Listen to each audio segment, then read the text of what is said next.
Hey everybody, Glenn Kaiser here. So here it is, the seventh. I thought it would be six, but I thought of something else, so we ended up with seven.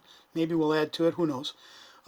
Segments on being a musician and learning from different things, equipment, working with different people in recording, live sound application situations, live shows, but also recording and just different aspects of spirituality that seem to really dovetail well as an analogy to grow as a musician, but also hopefully spiritually, right?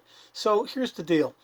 Many years ago, somebody joined the community, I believe that's how we got it, with a reel to reel tape recorder. Ooh, early days, quarter-inch tape, and somehow it ended up with our band. And nobody was doing anything with it.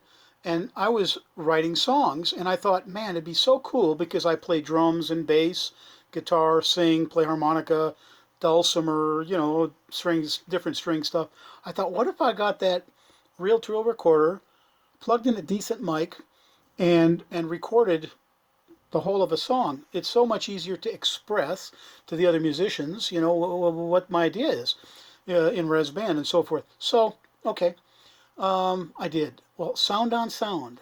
It wasn't, it was just a quarter-inch recorder. It didn't have all these different tracks, 4, 8, 16. No such thing as Pro Tools, and Apple, and, or, nowadays, whatever. I mean, I'm doing this on my phone, right? I've had 4-track, and you can get 4 and 8-track recorders on your phone. There are so many ways to go online. There are free services where you can actually go online and record songs piece by piece.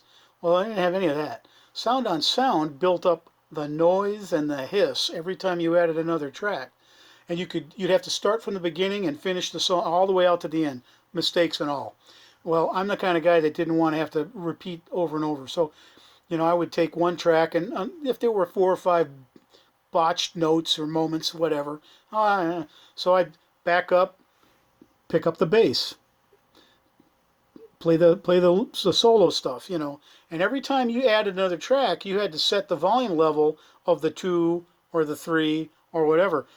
It kept on adding background noise and hiss. It was crazy. My ears, high end, are such that I don't know if I'd even hear it anymore, right? The hiss. Thank God we now have engineers. That's another, and better gear, and producers, and people that can look over your shoulder, listen, and go, "Oh, baby, you can better that. Let me help you." So now we're in a whole different world. Recording is incredible as a learning tool. So whether or not you're using, your phone or your computer, however you're doing it, recording song ideas, or as you're learning songs, you're copying, you're learning a guitar, bass, drums, whatever, to be able to play along with, but I'll actually record and then play back to yourself, and just take a breath, maybe walk away from it for a day or two, or a week even, if it's a song idea, and then re-listen to it. Now what does it sound like to you? Now how does it strike you? How do your how does your playing strike you? Your singing. Are you on pitch? Or are you sharp or flat? You know what I mean? All of that stuff. Is your guitar in tune, or is it perennially out of tune? Time for a tuner. That was my first in this series. So there's all sorts of things that you learn from recording, very much like photography. You take a picture. You may not like what you look like, but that's how you look. At least at that moment, from that angle, in that light, wearing those clothes, it is what it is, baby. And so it's humbling, but it's also helpful. And recording, I think, any kind of recording process. I mean, man, I was so excited when they started to come out with Tascam and different ones with 4-track cassette recorders. Oh man, simple as can be.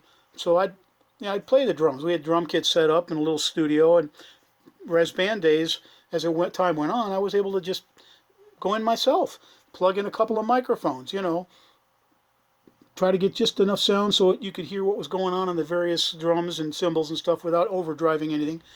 So I'd lay down a click track, lay down a drum track, lay down a bass track. I also play bass. Sing a vocal. Well, what would the harmony part, if there was a harmony part, what would that sound like? Sing that part. Mix it all down, the 3 tracks onto one. And then you got 3 open tracks.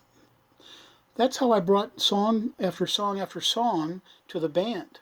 That's how Roy and I have brought songs to GKB, the three-piece blues rock group that we work with together. And to this day, when I demo, which is not that much now, now we have pro studio with 2 rooms, and I got great engineers, and I pretty well have a good vision, especially the solo stuff that I do.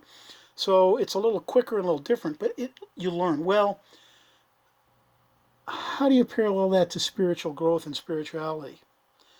Man, we need feedback. And I don't just mean electric guitar feedback through an amp, which I happen to dig when I'm playing that kind of music, where it fits. I need feedback from good people, godly people, people that know the Lord, know the Word, can speak into my life. Huge. It's been huge for all of my spiritual journey. I started that journey just before I turned 18. As I'm doing these recordings, I'm 67 years old. I can tell you that as a pastor, most of my life, as a musician, as a human being, just a guy, as a husband, as a daddy, as a grandpa, I've learned so much as a fellow musician from other musicians. You know, their recordings, statements we make, they're watching how we act and how we sometimes act like jerks. All of that comes back to change us, to work in our lives in a good way or a bad way, but we need feedback. Recording is a wonderful, wonderful thing. Make use of it.